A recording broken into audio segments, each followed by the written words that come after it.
So many people can't sleep today. It's a huge problem. Why? Why can't people sleep? What's the problem? Now, as usual, and as you've probably seen as we're going through this presentation, it's often not one thing. Often it can be a whole lot of things. And one of my favourite proverbs, Proverbs 14 verse 6, says, "Knowledge is easy to him that understands." So before we make a list of how you can boost sleep, and before we have a look at how you can make conditions conducive for sleep, and before we discover what you've got to stop because it's going to stop sleep, I first of all want to have a look at what happens when we sleep. A few things are happening when we sleep. There's a little tiny gland in the base of our brain called the pineal gland. And the pineal gland releases 4 hormones every night. Usually between the hours of, well, it's summer here in the US, so it's daylight saving. So it's between 10 p.m. and 3 a.m.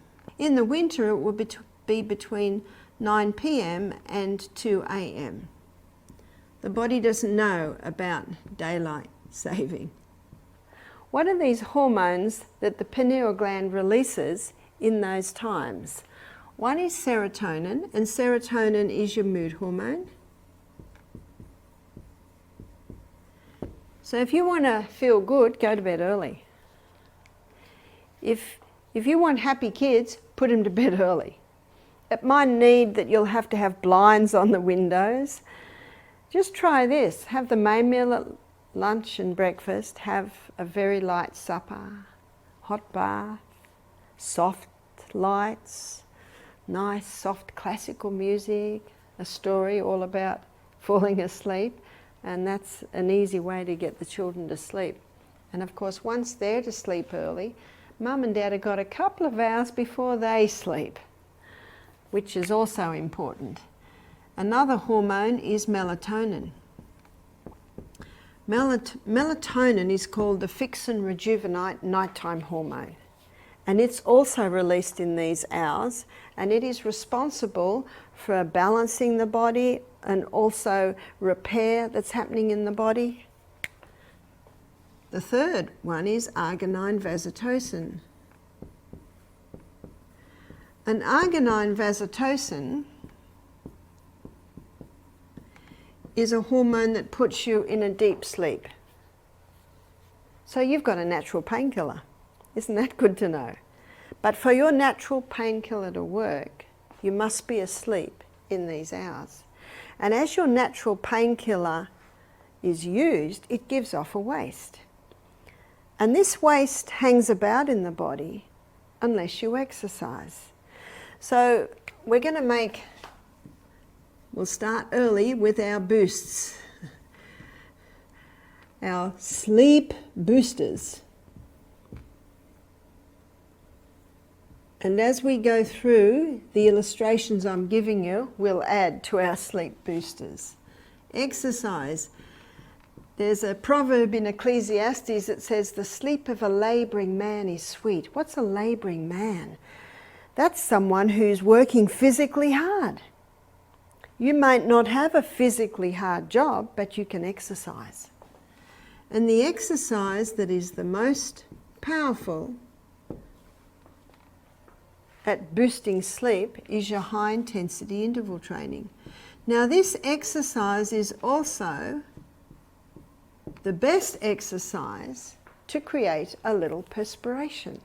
And when we sweat or perspire with exercise, which we do with the high intensity, we release the waste that is built up from using our natural painkiller, arginine vasotocin. So the next night when we lay down to sleep, we've got a fresh dose of arginine vasotocin. Arginine vasotocin is not only our natural painkiller, but it puts us into a deep sleep. Epithalamin is a hormone that's released in these hours, and epithalamin increases learning capacity. And I think everyone wants to increase their learning capacity. And I talked to the teachers. I say, can you tell the children that had late nights? They said, oh yes. They don't seem to be able to catch it. They don't seem to be able to retain. I said, oh, they're lacking their epithalamin. And I believe we never should stop learning. We should be learning new things right up until the day we die. So to be able to learn new things right up until the day we die, we need to be going to bed early to ensure that we're getting proper amounts of epithalamin. Epithalamin not only increases learning capacity, epithalamin slows down aging. And everyone over the age of 25 likes that one. In fact, they have found, especially in people who are in professions where they don't get a lot of sleep, let's say rock singers. You know, they're not going to sleep till 2 or 3 in the morning. They age very, very quickly. They also have done studies that have shown that late nights, regular late nights, can have a similar effect on the body to even drug addiction and alcoholism, which we both know are damaging to the body. So the pineal gland will release those hormones every night, but we have to be asleep. We have to be asleep for those hormones to be released. And there are some things that can stop the release of those hormones. Stress, that's probably not a surprise to you, that stress can stop it. And lights, if the lights are on, you see light and dark signals are fed through the optic nerve to a control centre where it communicates with the pineal gland. And that's why when the sun goes down, our brain and our eyes know it, because it's those light and dark signals that are communicating with the body clock centre of the brain that communicates with the pineal gland. So it's those light and dark signals. It's also the tides that also influence this happening in the body, which is why it happens in those hours. So it's important to sleep in the dark. It's important that if you have a night light, it just be a very dull light in the corner. My daughter always used to put a Himalayan salt lamp in the hallways for her little ones, so that if they woke up in the night, there was a soft glow coming from the hall and they could find their way to the bathroom. So that soft light will not interfere with it. Moonlight will not interfere with it, but it's the bright lights that interfere with it. And I think this is having a contributing factor why people aren't sleeping well. Because since the electric lights, you know, the house is lit up at night. And it's not that we don't have any light at night, but go for your soft light. Go for your soft lights at night. It was probably in about the early 50s, maybe late 40s, scientists were doing experiments on rats to know more about sleep.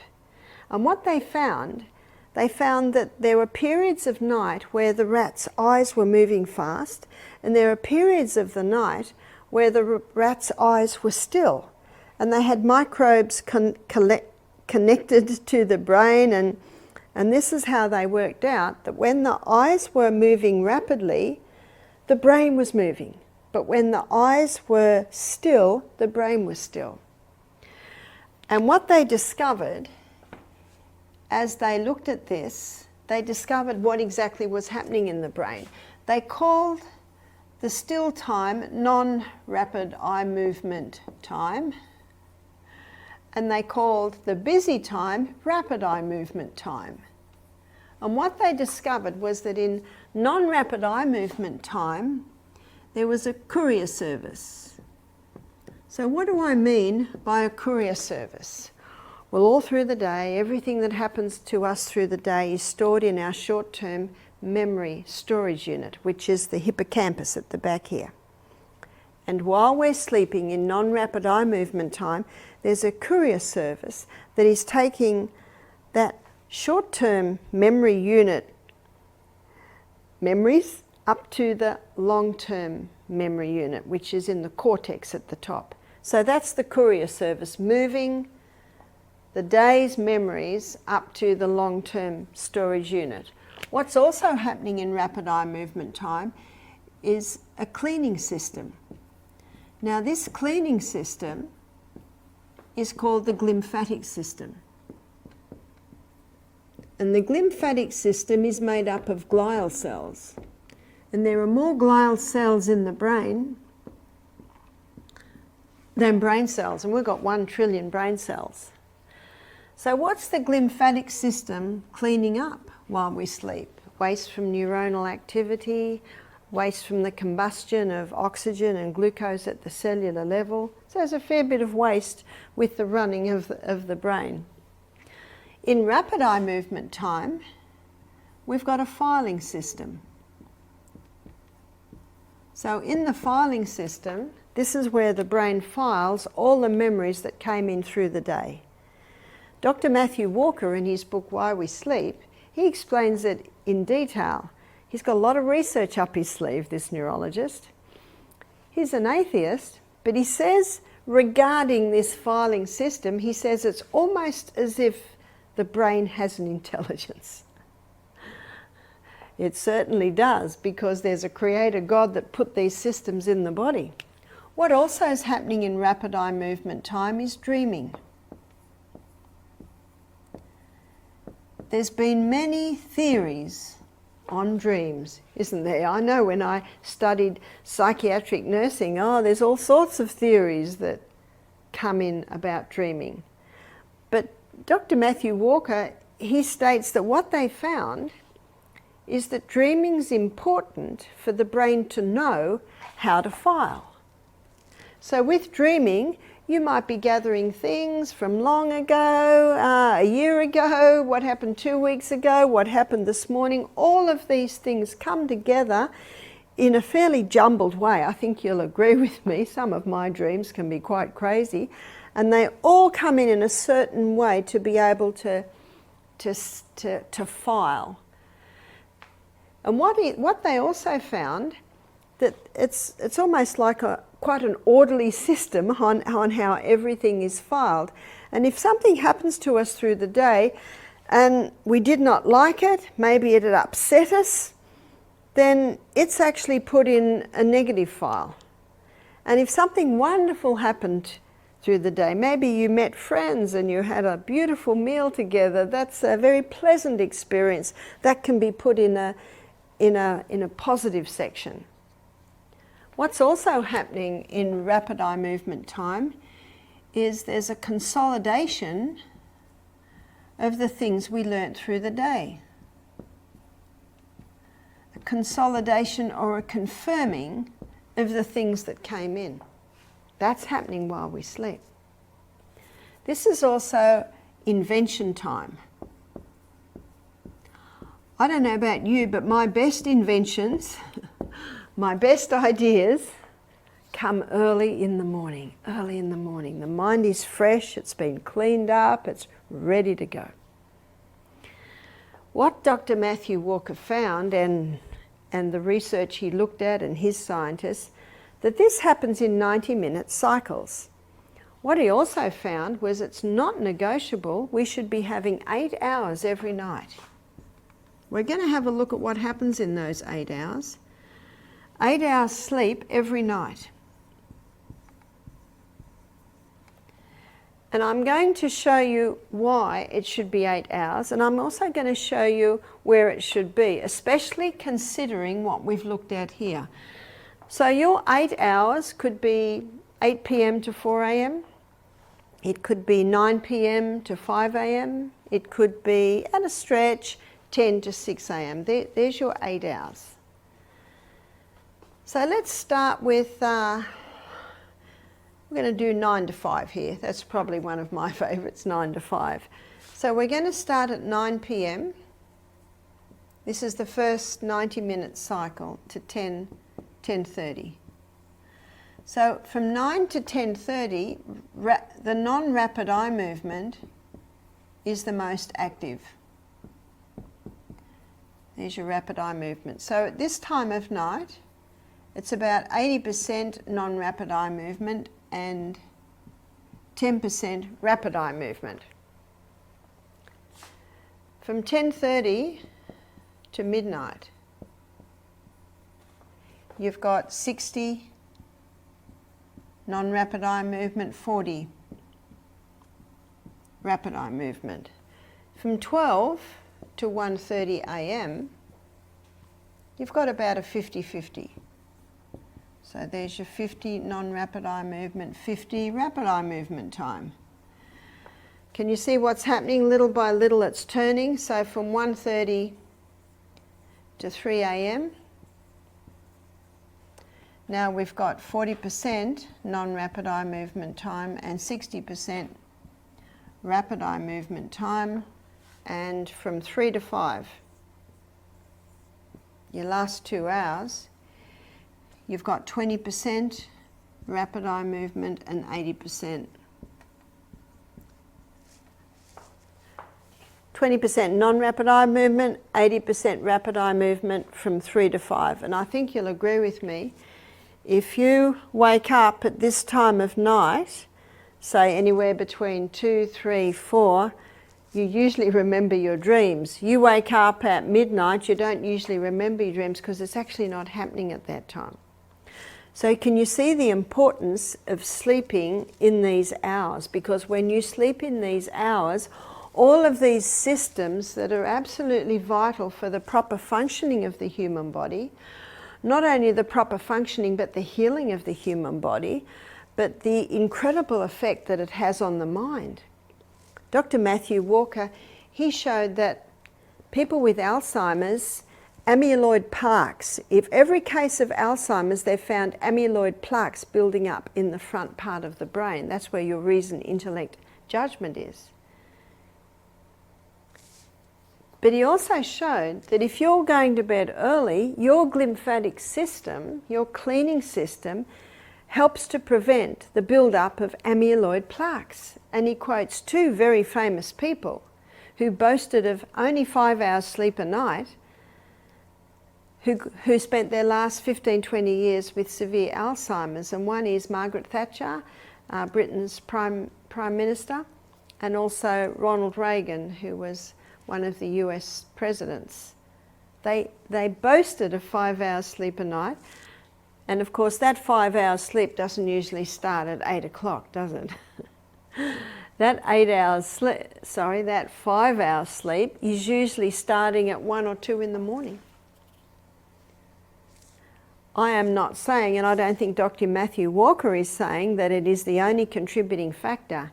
There can be several contributing factors, but I don't know about you, but I don't want to get Alzheimer's, so I'm very happy to do such a small thing, which is go to bed early. He also tells the story of the man who put together the periodic table. There are last couple of little equations, he just couldn't get it. So he decided to sleep on it. We never say wake on it, do we? We also always say sleep on it. And when he woke up in the morning, it was there, he had it. Also, he gives the story of a famous pianist who just could not get this little bit. He practiced and practiced and he decided to just leave it, have a big sleep, got up in the morning and he just played it beautifully. So it intrigues me how that happens. And after reading Dr. Matthew Walker's book, where in detail he goes through these things, I now understand. Knowledge is easy to him that understands. So when you understand how these processes, the pineal gland with its secretions, which also plays a role in what the non-rapid eye movement and rapid eye movement times are doing in the night, you now have the knowledge on how to give the mind and the body everything that is conducive for a good night's sleep. So your sleep boosters, yes, not only your high intensity interval training, not only does that high intensity increase blood supply to the pineal gland, but it also boosts the body with all it needs to be able to cleanse you at night. Remember, that's your blood mover. So another booster is sleeping in the dark. Make sure the lights are turned off. Now that brings us to something else that's not an electric light. What's that? That's your technology. The light coming from the sunlight is blue light. And when we allow our eyes to have sunlight through the day, I never suggest you look at the sun, but just being outside, the ultraviolet rays come through neurochemical pathways into the pineal gland, and they help to reset that body clock. In fact, Dr. Neil Nedley, in his book Depression: A Way Out, he found that 80% of his patients that had depression, their circadian rhythm is out. Your circadian rhythm is the rhythm that is set by your suprachiasmatic enzyme, which is your body clock, which communicates with your pineal gland. And he found that 1 hour of light, the first hour of light, he found that the first hour of light in the day, that morning light resets your circadian rhythm. So not only do we need to sleep in the dark, our eyes need sunshine in the day, especially that early morning. That first hour of light in the day resets the circadian rhythm. I have also found that some ladies, when they go through menopause, their circadian rhythm seems to be thrown out by the change in hormones, and they can reset that by the first hour of light in the day. So that's a great time to do your morning exercise. The only time you're going to be able to get up to do that morning exercise and catch the early morning night is if you go to bed early. So we have to put here early nights.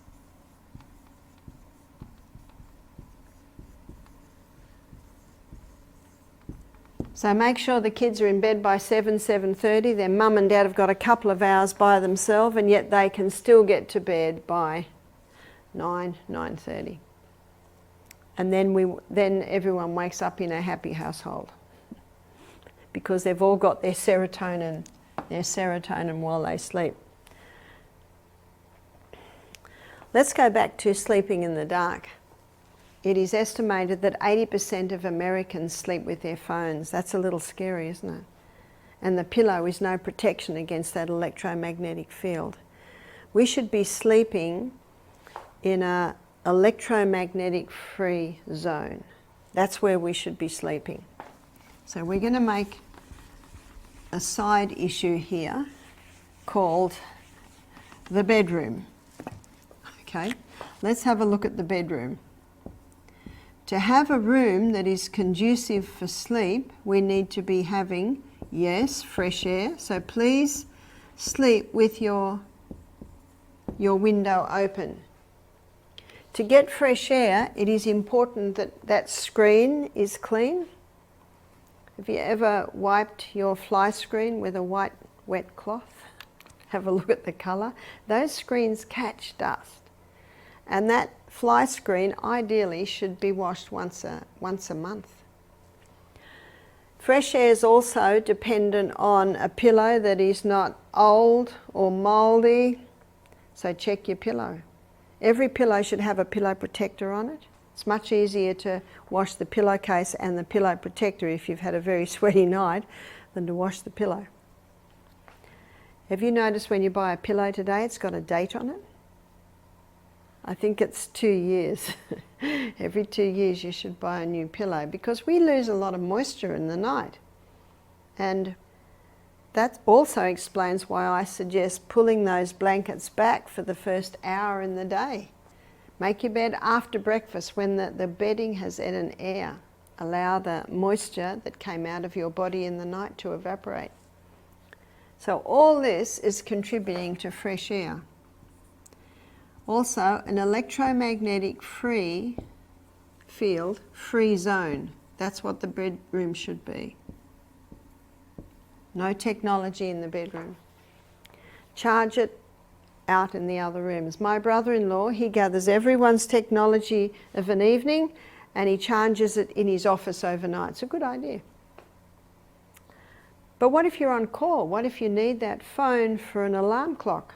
We are the only creature that wakes up to an alarm clock. I don't wake up to an alarm clock. I go to bed early. And it's easy to sleep because I don't have a stomach full of food. It's easy to sleep because I'm well hydrated. I have my windows wide open. And when 8 hours is up, I just wake up. You will wake up when your body's ready to make up. All the courier, the cleaning, the filing, the dreaming, the consolidation of what you've learnt through the day, any inventions, it's all happened. It's time to wake up. These hormones have all been released and you're ready to wake up, and you will wake up. If you've got electromagnetic devices, electromagnetic field devices in your bedroom, it interferes with the frequency that your body uses to sleep. It also interferes with the frequency that your body runs at when you're awake. It interferes with it. So if you do need the phone for an alarm, because maybe you will at first until your body gets used to waking early, put it in the hallway. You'll still wake up if it's in the hallway, but you'll have a much more restful sleep if you can put it out of the bedroom. Natural fibre in your bedroom. Natural fibre in the bedding. Natural fibre breathes, which contributes to you getting fresh air. So have a look around. Look around for the cotton blankets. I don't know whether you have woolen blankets here. We have woolen blankets in Australia. Your feather quilts. You might have a polyester quilt, and I think you can get away with that as long as you've got a thick cotton covering over it. So look for the cotton. If it's all a bit expensive, just visit your thrift store. Sometimes you can get some nice cotton natural fibre blankets there. Search around, but look for your natural fibre in your bedding. That makes a big difference. Also, your bedroom must be dusted.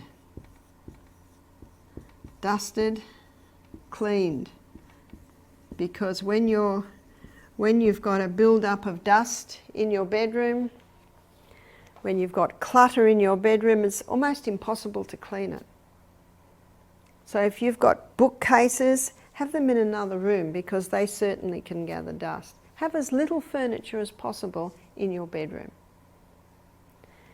If you've got a walk-in wardrobe and it's just totally cluttered, it's time to pull everything out, put it in a pile on the floor, pick it up, and if you love it, keep it. If you're not that fussed, it goes.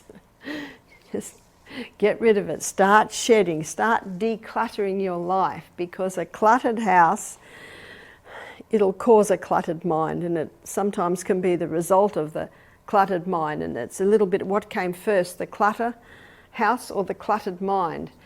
Sometimes people keep things, they might use it one day, or it's really good. No, just someone else will love it. Someone else can use it. So it's very difficult to get fresh air in a bedroom when it's cluttered, because there will be a lot of dust on it. So it should be cleaned, ideally vacuumed even twice a week. All this adds to fresh air, which means you will sleep much better. Getting back to sleeping in the dark, it's got a lot to do with electromagnetic free zone. If you've got technology in your room, you're going to have lights in your room. So you're not going to have the full dark room. What can you do if you can't sleep? Well, there are two things that will totally stop sleep. One is getting annoyed with the fact that you can't sleep. You will never sleep if you do that. So what can you do? We'll put it under sleep boosters. What can you do to enhance sleep? Be thankful.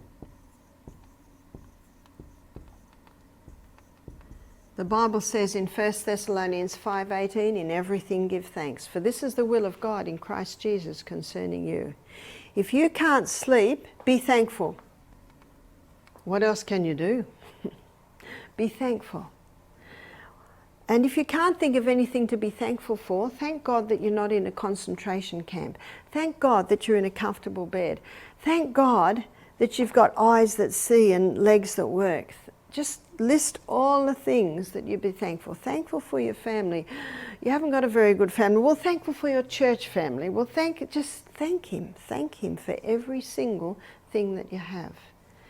And often, as you're thankful, it changes the way that you see it. And you can get a better attitude, and you'll often fall asleep. The other thing that will stop sleep is technology.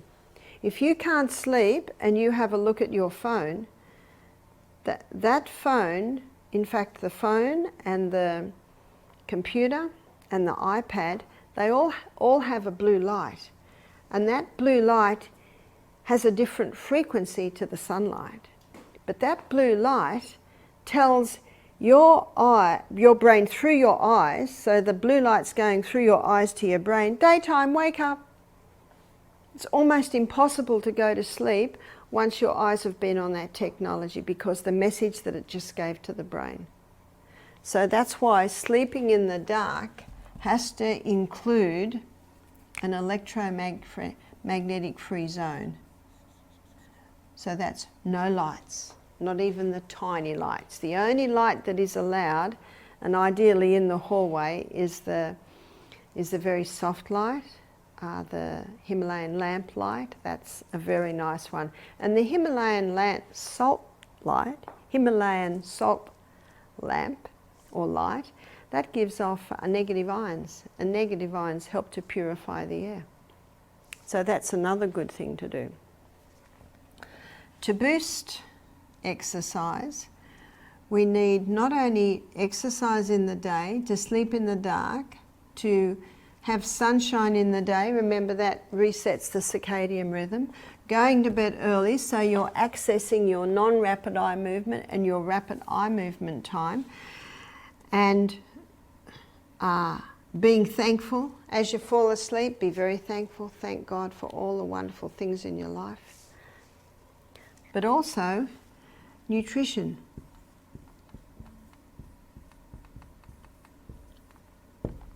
It's important to be eating, and we've looked at this a few times, high fibre, generous proteins, and your healthy fats. What this diet does is it gives everything to your body that it needs to be able to run effectively and sleep well. Because there's a whole lot of things happening while you sleep, and they need nutrition to be able to function while you're sleeping. And your healthy fats, your nuts, your seeds. Your nuts and your seeds and your olive and your coconut oils, the oils are concentrated. You don't need very much, just a little bit. But a little bit certainly makes dishes taste nice. What also is important is no supper. When your stomach sleeps, when your body sleeps, your stomach wants to sleep. If you go to bed with a large meal in your stomach can't stop digesting, because if it stops digesting, then the food starts to ferment and rot, and the fumes could actually kill you. That's called ptomaine poisoning. So when you go to bed, if you go to bed at night with a large meal in your stomach, that stomach has to keep working, and that can certainly interfere with a peaceful sleep. Also be careful, be mindful of the hour before you go to bed.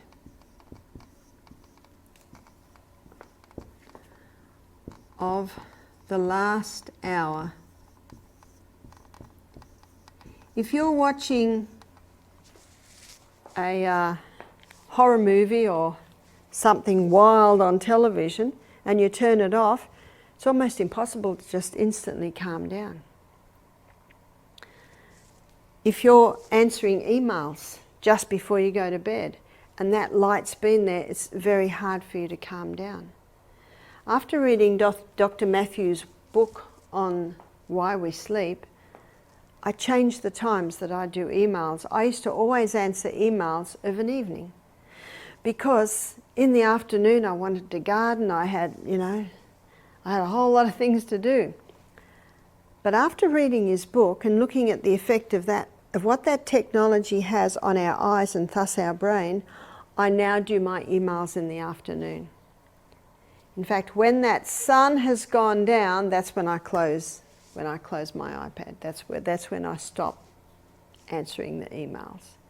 Because answering the emails of an evening is giving messages to your brain, which is preventing your brain and your body as a whole starting to wind down.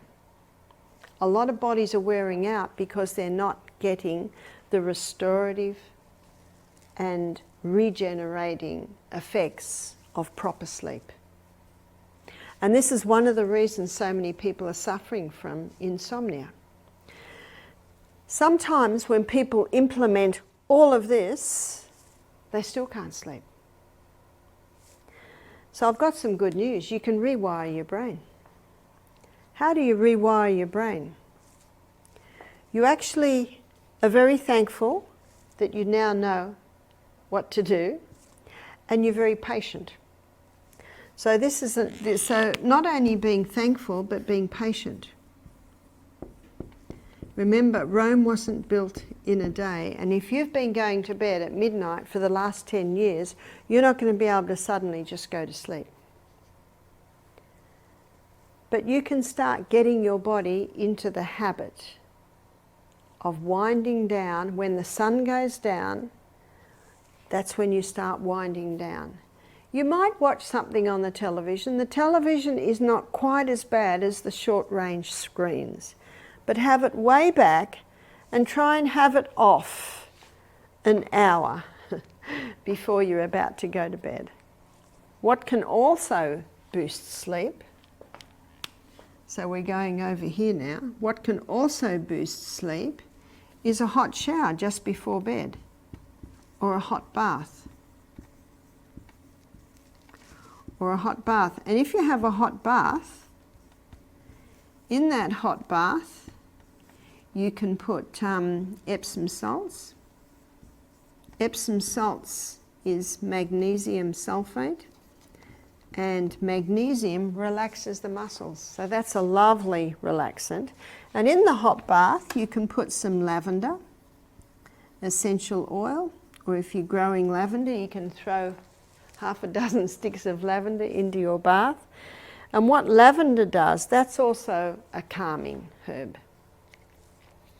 So this is what you can do to boost sleep.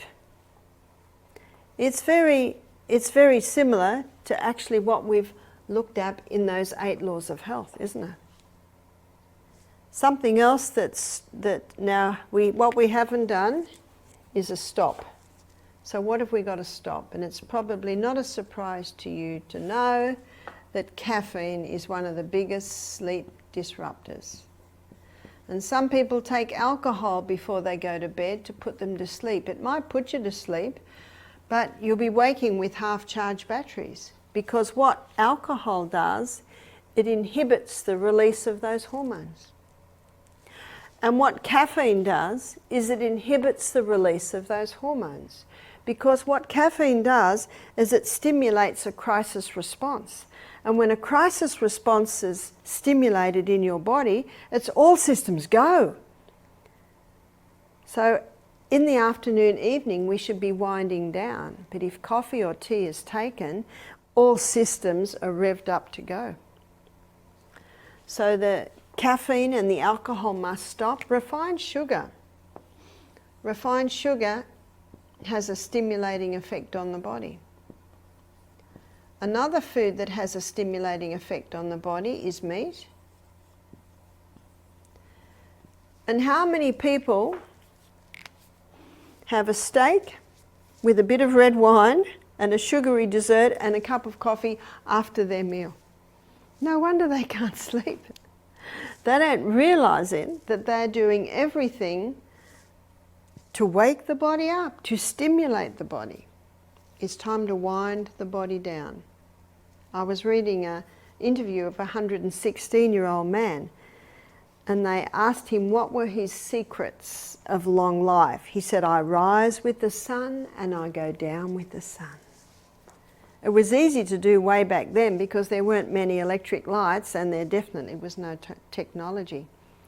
But once this is understood, steps can be made to check that we have everything that is conducive to sleep. So we'll also put, here's another sleep booster, is soft music.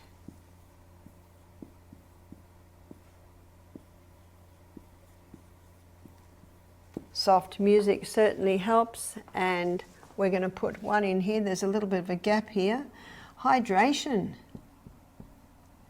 It's important to be well hydrated so that you sleep well. In fact, one great way to put yourself to sleep is have a couple of crystals of Celtic salt and half a glass of water.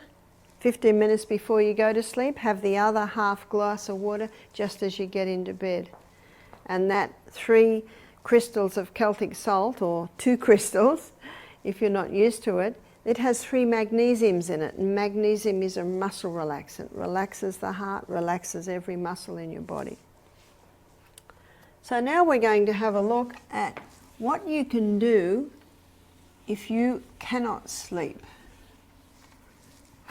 Absolutely, all the sleep boosters have to be looked at, and absolutely the bedroom needs to be addressed.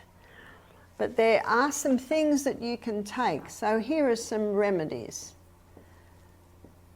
Some natural remedies to help sleep. Magnesium. I have had several people say to me that they take magnesium at night, say 500 milligrams, and magnesium citrate is the most absorbable form of magnesium. So that can be taken of an evening. Also, some people have found the herb valerian has helped them to sleep. Valerian is a mild tranquilizer, a mild sedative. It's probably the strongest, and we have a mix that it's a glycerin tincture mix that we mix together, and it has passion flower.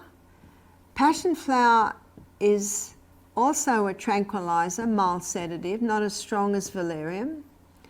Also skullcap. Skullcap's about equal with passion flower, and the very famous nerve nourisher, St. John's wort. And as a nerve nourisher, it has a mild tranquilizing effect too. So at Misty Mountain Health Retreat, we make up a glycerin tincture of equal parts St. John's wort, skullcap, passion flower and valerian. And that can be taken, usually a teaspoon of that, in a little bit of water before bed. And some of our guests that have a lot of trouble sleeping, we'll give them another dose to take in case they wake up in the middle of the night. But we have found if they can take the attitude of gratitude when they wake up and be very thankful, and do not look at their phone, put it out of reach, out of the bedroom, and lie there and think about everything in their life that they can be thankful for. They can be little by little get their body back into the habit of sleeping. So the hydration's important. The condition of the bedroom is very important. Implementing all of these tips to help with sleep is vital, and we've seen many people once again resume the ability to sleep. Something that I have found has helped quite a few women is taking the Anna's Wild Yam Cream. The Anna's Wild Yam Cream is the cream that boosts progesterone. And progesterone is your relaxing, calming hormone. If a woman's been on the pill for a few years, even if it was 30 years ago, that pill causes a rise in estrogen, which displaces progesterone. This also explains what's happening in the menopausal women. They've got a displacement of their progesterone. So if they can go on the Anna's Yam cream, which will boost progesterone, and remember progesterone, that's your happy hormone. Progesterone helps induce sleep.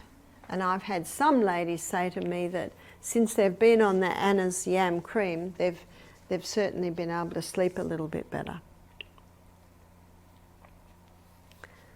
Sleeping is vital. We cannot function without it. What Dr. Matthew Walker showed, he had some fairly confronting figures there. He showed that 10 nights of 6 hours sleep a night, 50% less cognitive performance and 50% less physical performance out of the body. He also explained how if you have 4 hours sleep a night, you know it. You do not feel good at all. But if you have 6 hours sleep, you almost feel okay. So the scary thing about 6 hours sleep is the person doesn't even realize they've lost their edge. He also shows how that there are more accidents on the road to sleep deprivation than alcohol.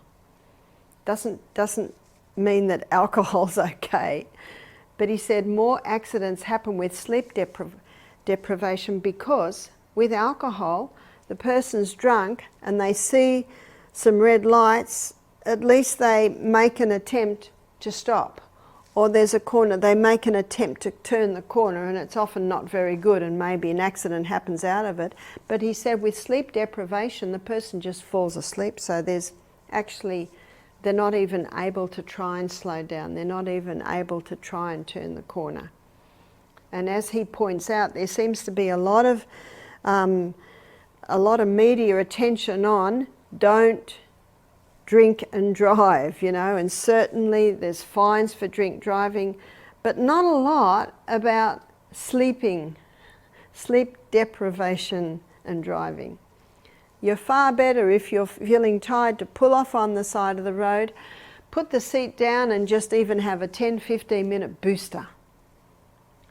I find myself, all I have to do is fall asleep, and then when I wake up, I find that I'm a lot better. If I'm feeling a little bit sleepy, I can jump out on the side of the road, off the road a little bit, and do even 30 push-ups. And also have your water by you, have your salt by you. Dr. Matthew Walker, they also did another experiment. They had 20 students, and 10 students had 6 hours sleep a night, and the other 10 students had 8 hours sleep a night. All learnt the same thing. And it was new information that they did not know previous. They were tested 3 months later and they found that the students that had the 8 hours sleep a night, they retained almost 50% more compared to the students that had 6 hours sleep a night. And what he shows is that when you're missing out, I've rubbed off the rapid eye movement time. Remember it's getting to the early hours of the morning, that's the consolidation, that's the confirming of the things that you have learnt through the day, even learnt over the last few days. So when you learn new things and you have a full 8 hours sleep a night, it allows your brain to confirm or consolidate those things that you've learnt through the day. In fact, I think it was in Oxford, he's an English neurologist, they asked him to do a paper on sleep for the students. And he talked about these things. He talked about going to bed early. He talked about a fresh air in the bedroom. He talked about hydration. He talked about if you need to study, go to bed at 8, get up at 4, you've got 2 hours peak study time right there. And if you're feeling a little sleepy, have the rebounder by you and jump on the rebounder just for a minute every hour, and that will spark it up. Or even an exercise bike, and drink that water. How much do you retain when you're falling asleep at midnight? compared to how much you retain early in the morning when your brain has already had its reviving and its regeneration in the 8 hours sleep. I trust you've been inspired, and I trust you've been encouraged, and I trust you've been busily making notes and looking at what you can do to get more out of your life by sleeping.